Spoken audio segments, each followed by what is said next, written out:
We got a couple more topics. What do you want to talk about now? Man, let's talk about this Shaq versus Damian Lillard, man. Yeah, man. That's funny, man, to me. So if y'all don't know, you know, Shaq has had a little bit of a battle going on here lately, verbally, with Damian Lillard, who is a player for I think last name was Portland. Yeah, he was Portland. Yeah. So basically, now the dude can actually rap. I'll give him that. Yeah, Lillard got bars. I think he should have left it alone out of respect because he did kind of instigate it. So basically, this dude Damian Lillard, who's a current ball player, went on the Breakfast Club and was talking shit about Shaq. So they asked him about Shaq and Shaq's rapping skills because if y'all don't know, back in the day, Shaq was releasing albums and he did some songs with some major people in the game like Wu Tang. You know what I mean? He was doing songs. Shaq ain't never been like the greatest rapper, but he's you know, he got some decent skills, you know. But so basically this Damian Lillard guy was like, yo, he whack, man, basically, you know. And I mean, I ain't never really took him serious as no rapper, blah, blah, blah. So, you know, he was talking greasy, you know what I mean? So that was kind of messed up. So Shaq decided to address it by going in the booth and dropping a little freestyle. That was pretty cool. And he threw some bars at him. And Shaq was rapping from his, you know, the elder grown man perspective. You know what I mean? I raised niggas like you. And if it wasn't for me, you know, opening the doors, you know, talking shit like that. All right. You think you got better music than Shaq? I think I rap better than Shaq. People wasn't looking at it like this is a real rapper. It was like that Shaq rapping. That's Dame rapping. The daddy has to come out of retirement and spank one of these undisciplined children. Now it's time to be disciplined. It's time to pull out that belt and whip a little ass. Here we go. Yo, yeah, what's wrong with these little cats? I can tell they little, listen to they little raps. Always bragging about they little max contract. Dame Dolla little money when it comes to Shaq. You see this flow, got a little Hall of Fame on it. Dame shoot jumpers, Shaq still bang on it. Are you kidding me? Lyrically, not physically, mentally, vividly. Seen it before, you might give it to me. I'm on a yacht in Little Italy. Riddle me when you was young. Did you see my MVP like a trilogy? MVP candidates, you are not one. Platinum plaques on my wall, go and get you some. Lyrically, I'm 3 times finals MVP. I can't believe some guard as a team. How you say that you better than these when you ain't got more cheddar than these? What you talking about? Legendary, I'm a hip-hop scholar. I'm trying to get $1 billion, gives a fuck about $1. And then Damian Lillard went back in the booth and did his own freestyle, dissing Shaq now. Now, his bars were a little bit better than Shaq. Dolla. He say he the GOAT, I come for his body. Platinum cause he bought the copies. Should've just passed me the torch, I got no remorse, I beat him like Rocky. I fill the tank up with diesel, you jealous of me and I see you. Cause on this day, originals just can't fuck with this sequel. I'm new school, got new hits. Space Jam, not blue chips. Hangman, yo shoe shit. Dame 6, I'm too lit. Big name, got big brand, but you corny. Gift bags get purchased. Every time you get horny, then they repo. Love you when you was in beast mode. Loki thought you was a cheat code. Know that you shoot for the cheap hoes. Shoot any work like your freak throws. Know you see my pockets deep, so you flexing ain't really a thing, bro. We both could be working at Kinko's. And Kobe, when you them rings don't owe. Nursery rhyme spitting, small cars sitting, oh. Icy hot poster boy, TNT snitching you. Big man hating, mad at my existence. Had a song with Bad Boy. No Jordan to the Pistons. But like I said, I think he should have left it alone because you started the shit anyway. So it's like if you wouldn't have went on there talking greasy about Shaq, this wouldn't have been the issue. So it's like, why would you even do that? You should have the utmost respect for somebody in that position. You know, you could have said something like, you know, it wasn't my favorite music, but you know, he still did his thing.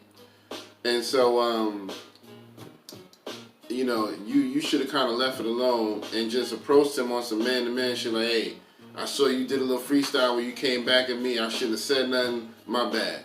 And left it at that.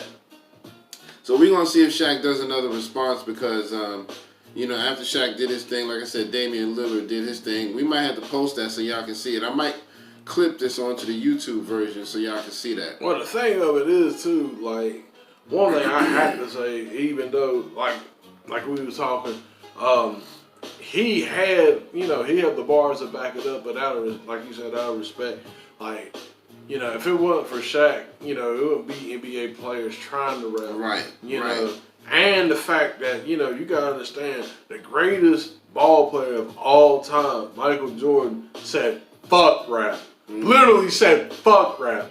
And the thing of it is, like, rap, hip hop, and the NBA, especially now, is so, like, close together. Like, there's so much of a marriage between that. Yeah, man. Like, it's just hard to really deny and go away from it. Yeah. And, you know, Shaq embraced that and did what he did, man. Yeah. So, I mean, that's respect. Yeah, that's and I thought that was dope. You know what I mean? He did the joints. They just smooth cut us the fuck off on Instagram. He's just like, all right, fuck y'all. your shit has ended. But so anyway, man, yeah, so that's how that went. But Shaq, you know, he was smart. He did music with a lot of top rappers. He did stuff with Wu Tang. He did stuff with the Fushnikins at the time. I think he did some joints with Redman. I want to say he did something with Ice Cube. Did he do something with Ice Cube? Yeah, I think he did Ice Cube. And, you know, he was the one kind of instrumental of, you know, Ice Cube, you know, Cypress Hill. They had that beef back in 97. Okay. Yeah. Okay. And he brought them together, you know, same time, you know, Common and Cube had beef. Okay. So they did all that shit in 97. But, but Shaq in particular, they had, you know, he was instrumental in, like, killing that beef. Yeah, so. So, you know, I give Shaq a lot of respect, man. You know what I mean? So he did the right thing because he could have just approached him on some man-to-man shit and try to punch you in your face or some shit. But he was like, I'm going to go take it to the booth and, you know, throw some bars at you. Yeah, so.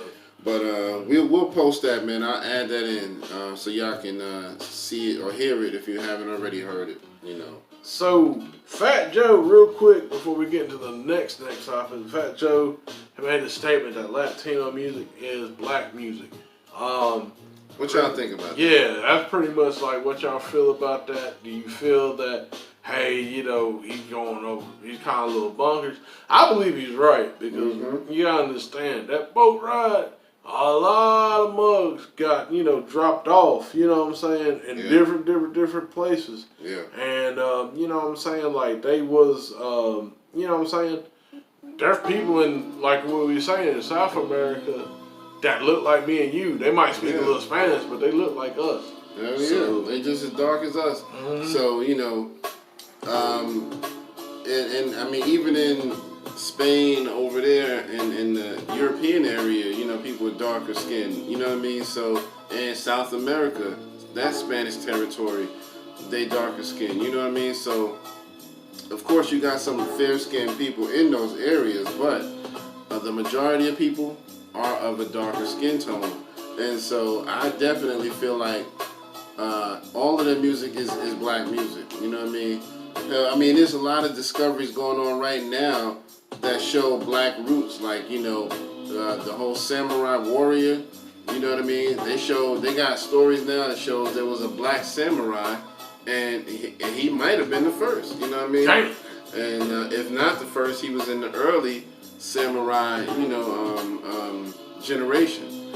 So, you know what I mean? We influence a lot of shit, you know what I mean? So, you know, I definitely feel like you hear that, white people? We everywhere. Y'all were never there. Exactly. Nah, I'm fucking That's with no y'all. disrespect. I'm fucking with y'all.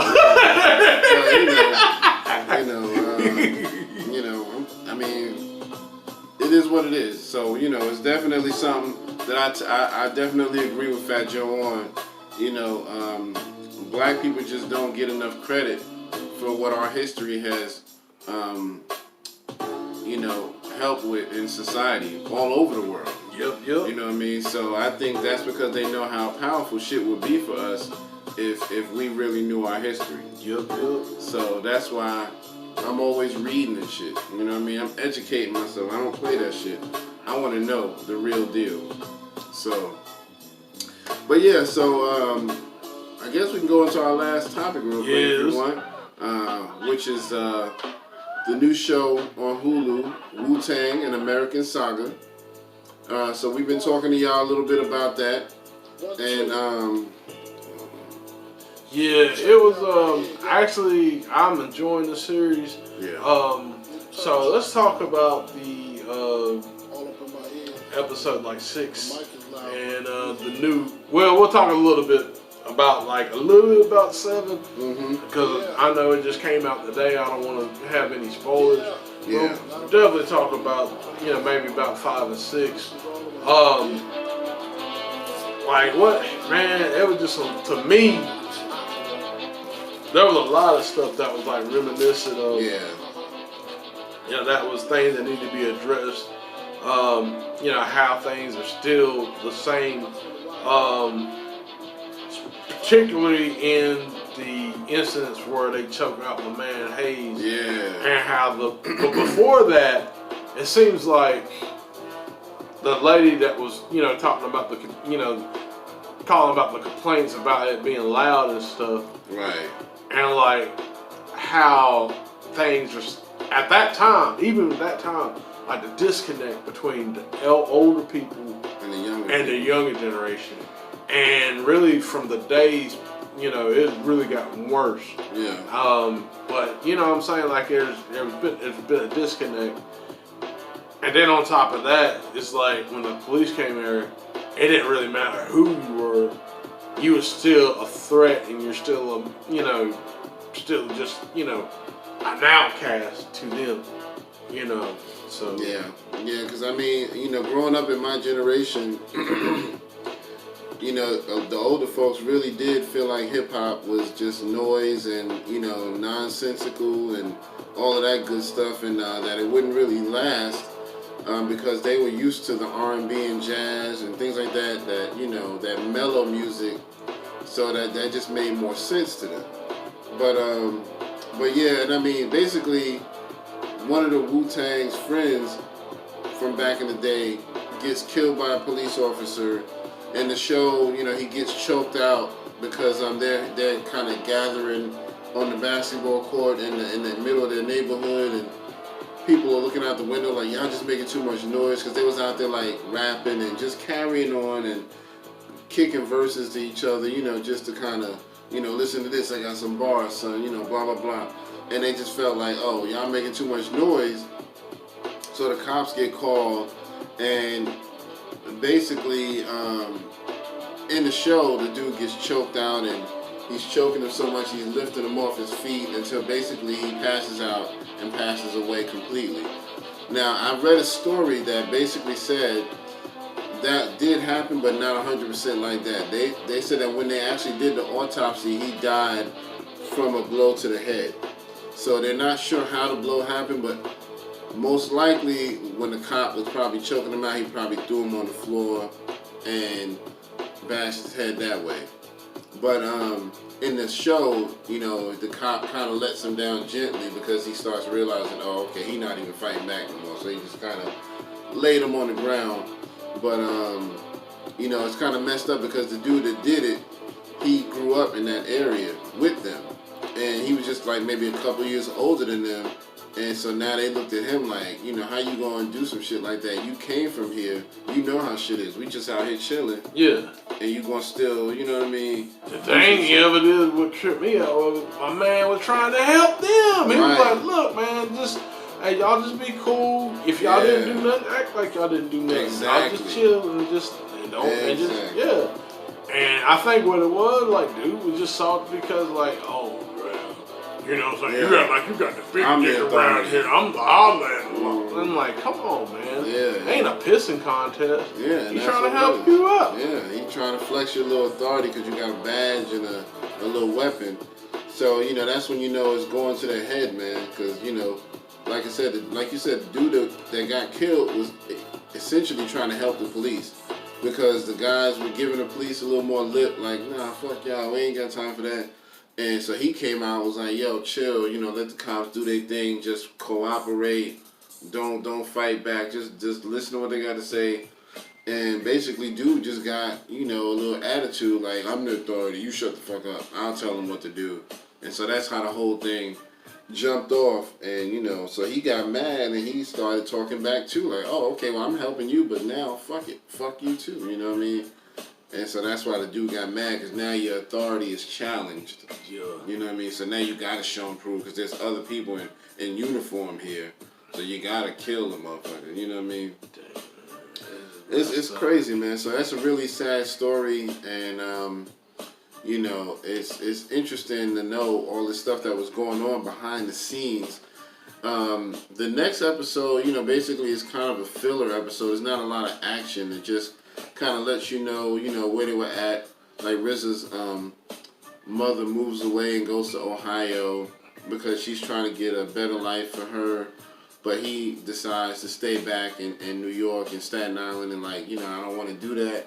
Me and my brother going to stay here. We're going to try to handle our business here. And so the mother didn't give him a problem about that. She was just like, all right, if that's what y'all want to do, I'm going to go ahead and do my thing in Ohio. And I remember hearing RZA rapping about Ohio, a couple of his verses, you know what I mean? And I remember thinking, wow, you know, that's real interesting. Because I didn't know if that was just bars or what. You know what I mean? I remember him mentioning Ohio in a few of his verses. I was like, okay, well, you know, so it really was some substance to that. He could have been hanging out at with Dave Chappelle, right? You know, because he's in Ohio too. But nah, but yeah, I mean, yeah, it was feeling. It was actually that episode. Not to give too much away, it was actually good to see actually it kind of coming together as far as like them rapping, and stuff.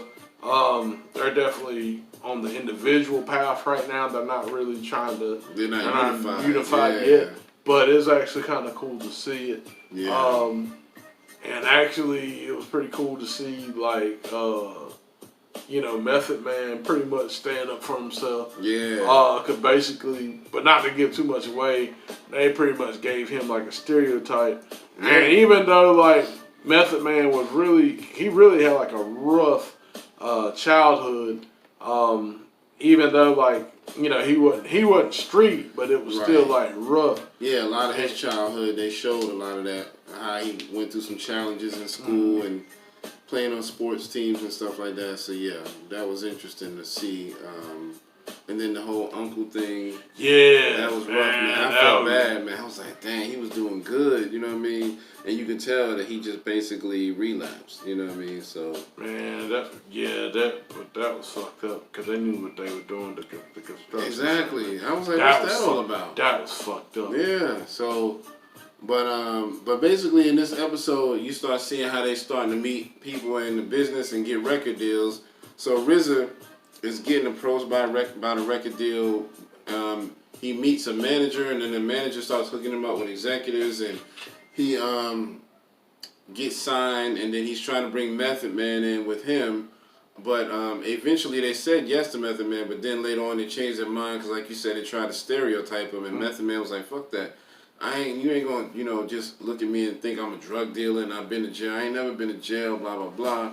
So Meth got mad and, you know, started, you know, tearing shit up. And so they kicked him out and it was like, yeah, we don't want him. We don't want that type of violence in here. We can't have that Negro.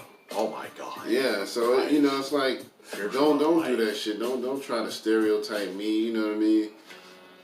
So yeah, and then, there's a scene also where the dude is playing the genius. He goes and sees Big Daddy Kane and Roxanne Shante in the store buying fur coats. But he's there just to see his homeboy who's running the store. So, you know, that's the same dude that was helping RZA get his deal. Mm-hmm. So I thought that was kind of dope, you know what I mean? Because I don't know if Kane or Shante would even remember that, you know? So that might have jogged some memories for them. Like, yeah, I remember that day. You know, we was in the store buying fur coats and shit. So he didn't really get to talk to him, but he just saw him in the background, you know, just picking out furs and shit. So that was kind of dope. But yeah, I mean, it's a good episode. It's more of a filler. It's not a whole lot of action, but you know, they're basically trying to do their thing. And then did you see the part in the store where they saw RZA's album cover? Yeah. That shit was crazy. You believe that shit? Right. Yeah, it was crazy because it was like, you know, Raekwon, he didn't really fuck with my man Shotgun like that, you know what I'm saying, Shot. But like, you know, they was like, yo, this shit bugging, you know. So. Yeah, they in a record store and they see an album cover and it's supposed to be the RZA's first single. Not an album, not a whole album, just a single. And, you know, back then when he was calling himself Prince Rakeem, And they don't show him, they show a caricature, you know, like where they draw you like your head is extra big and your body's weird looking. Big lips. Yeah, so he had these big lips and it was just kind of, they were both looking at him like, what the fuck is this? This not really him. You know what I mean? Why would y'all, you know, do this shit? And so that's basically how the episode ends, with them discovering how they are treating him with his record deal. In the next episode, they show some clips from the next episode, so you start seeing RZA getting ready to do his first video, and they're making him dress up in this full-on tux with the cummerbund and all that shit, and the top hat even. This nigga just sitting there like, what the fuck is this? And they're like, yeah, don't worry, this is what sells. We know what we're doing. Just let us manage you and we'll tell you what to wear. And he's just like, oh shit. Damn, yeah. So, you know, obviously that didn't go too far. I knew of RZA when he was Prince Rakeem, but I don't think I ever seen that specific video with him in a suit. I just remember he was a little more on the softcore side. You know, he wasn't hardcore. He was rapping about the females and shit like that. So they talked a lot about that in of Mics and Men too, about how a lot of his early raps always had to incorporate females into it. You know what I mean? About him having sex with girls and blah blah blah. So, and he still kind of did that a lot with the Wu Tang. If you go back and listen to it, he didn't do it as much. I think they kind of calmed him down, like, okay, all your shit ain't gotta be like that. But you still hear it, you know what I mean? Matter of fact, the same joint I was talking about while he was talking about Ohio, he was talking about a lot of shit with females in that song. I can't remember what song it was. I think it was the one they did with Sean Price. Yeah, it was right. It just got released like in 2018, I think. But it was a song that they did with Sean Price and I think Pharoah Monch. But basically, you know, it is what it is, man. I'm excited to keep watching it. So, Yeah. You know, we're gonna keep y'all updated. Definitely keep you posted and stuff. And y'all really support this, man. Like, it just, even if you're not a Wu Tang fan and stuff, you really should see it because, I mean, it definitely has like a lot of similarities and plights of what we're going through. Yeah, man. So, yeah. You gotta know your history. If you're really a hip hop fan, know that history. You know what I mean? So, but yeah, I think that's pretty much it for me, man. You want to throw anything else in there? Nah, I think that's it, man. So, but yeah, next week we'll definitely have some more stuff, you know, for you. If we don't, we pretty much covered it all today, cause man, it was just so much shit. Gave you a month's worth of material today. So bunch of shit, man. Yeah, we might have exhausted the whole month's worth of shit. But yeah, man, so we'll chop this up, throw it on YouTube, and go from there. We appreciate y'all still hanging with us through all the, you know, camera foul-ups and the sound foul-ups and all of that shit. But we here. We still here. We still here. Because we love doing this shit. I can talk about hip-hop all day. All day, man. But anyway, man, so for episode 92, Triad Hip Hop Podcast, this your man, Kurt Dog, and I'm Howie. And we're going to see y'all on the next go-round. Peace.